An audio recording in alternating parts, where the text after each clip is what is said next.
傅最后帮我解梦。我梦见我和父亲睡在同一张床上。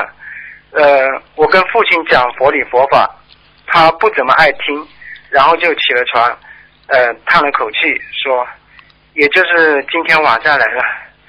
请问师父，是不是父亲要离开中阴身了？父亲已经死了是吧？已经过世了。对，过世了。还没有出49天。啊，他怎么讲啊？最后怎么讲啊？他就有点就是有点叹气的那种说，就是说，也就是今天晚上来了。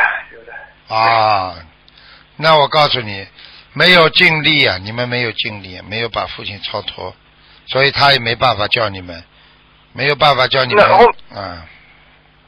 后面我接着又梦到父亲要开飞机，而我是睡在飞机的中间，还帮我盖了一下被子。那个这样是上天了还是去哪一上去了，上去阿修罗。阿修罗。而且是你帮他把他抄上去了。弟子没有问题了。